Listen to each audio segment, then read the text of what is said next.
अगले हमारे आईबीसी है अनुज सिंह जी, ये भी मेरे साथ काम कर रहे हैं, बहुत अच्छा काम करते हैं। ये यूपी के रहने वाले हैं और इनकी कस्टमर है विशाली जी। तो विशाली जी का सवाल था कि सर आईबीसी में क्या सिर्फ पैसिव इनकम होती है क्या, या सिर्फ एक्टिव इनकम होती है? पैसिव इनकम का शौक होगा जी, मुझे तो पैसिव इनकम चाहिए। कहीं सुना होगा कहीं पे पैसिव इनकम भैया होनी चाहिए। तो आपकी जानकारी के लिए विशाल जी बता दूं कि अभी के लिए आईबीसी में सिर्फ एक्टिव इनकम है। पैसिव इनकम आगे आएगी, उसकी प्लानिंग चल रही है, मॉडल्स बिल्ड हो रहे हैं, आगे चल के पैसिव इनकम आएगी। लेकिन हम एक्टिव इनकम इतनी ज्यादा आपको देते हैं कि आप उसको फर्दर इन्वेस्ट करके वहां से पैसिव इनकम कितनी भी कमा लो, क्योंकि आईबीसी का जो प्रॉफिट है 33.33% का प्रॉफिट, यानी कि अगर आपने 1 लाख का बिजनेस किया 33,000 आपका प्रॉफिट होता है। आपने 10 लाख का बिजनेस किया 3.5 लाख आपका प्रॉफिट होता है। ये बड़े बड़े स्टार्टअप में भी इतना प्रॉफिट नहीं होता, किसी बिजनेस में इतना प्रॉफिट नहीं होता है। इस पैसे को आप इन्वेस्ट करते हो, जैसे मैं करता हूं, मेरे बैंक से ही जितना पैसा आपको आज आईबीसी बनने का देना पड़ रहा है ना, उससे ज्यादा मेरे को हर महीने का ब्याज आता है बैंक से। अभी पैसिव इनकम होगी, हर महीने ब्याज आ रहा है, हर महीने पैसिव इनकम होगी। कहां से आई?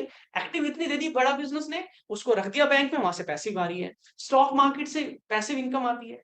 स्टॉक मार्केट में शेयर खरीद दिए मैंने, उस पैसे के जो बड़ा बिजनेस से कमाया, और डिविडेंड आ रहा है।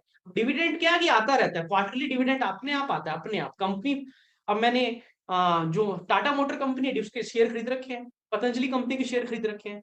पतंजलि कंपनी के मालिक पतंजलि कंपनी चला रहे हैं, वो प्रॉफिट कमाती है, मेरे को मेरा हिस्सा भेज देते हैं, डिविडेंड का मेरा हिस्सा भेज देते हैं। तो यानी कि पैसिव इनकम कमाने के बहुत तरीके आ जाते हैं बाद में। आप यूट्यूब से पैसिव इनकम कमाते हो, मैं यूट्यूब से बहुत पैसे कमाता हूँ, पैसिव इनकम आती है। तो यानी कि आईबीसी बन के आप एक्टिव इनकम इतनी कमाते हो कि वहां से passive income by default automatic बहुत सारी जनरेट हो जाती है, और वैसी पैसिव इनकम आगे चल। मेरे साथ में एक हितेश यादव नाम का यंग लड़का जुड़ा था। आज 3 करोड़ रुपए का काम किया उसने, छोटी सी कंपनी के अंदर ऑपरेशन मैनेजर, छोटा सा। क्या 15-20 हजार रुपए क्या कमाता था लड़का वो। हाँ, और परिवार में किसी ने जिंदगी में उनके बिजनेस नहीं किया हितेश यादव के। हिसार से थे, एडमेंट थे, हमारे साथ जुड़े। ईएई के एवरीथिंग अबाउट एंटरप्रेन्योरशिप में पहले प्रोग्राम रन करता था, उसके कस्टमर बने। आईबीसी ज्वाइन किया उन्होंने, डिस्पाइट कोविड उन्होंने बहुत अच्छे से काम किया, फास्ट पेस पे ग्रो किया। पिछले 3 महीने के अंदर 60% की दर से लगातार ग्रो कर रहे हैं। केवल 64 लाख रुपए का अकेले केवल नवंबर के महीने में इन्होंने काम किया। इस महीने में और बड़ी जंप ले रहे हैं, जनवरी में बड़ी जंप लेने जा रहे हैं। और आज हमने क्या किया, इस आर्ट ऑफ सेलिंग को साइंस का लॉजिक दिया है।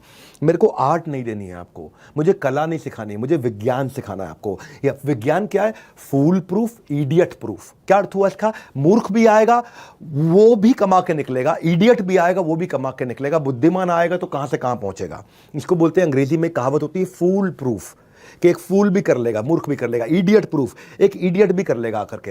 हितेश यादव जी एक consistent, sincere, intelligent, focused leader है, और सारे चैनल पार्टनर्स इनसे सीखते हैं। और मैं इनको बधाई देता हूं, आप भी इनको आकर के कंग्रेचुलेट करिए। कामयाब इंडिया की टीम के सीईओ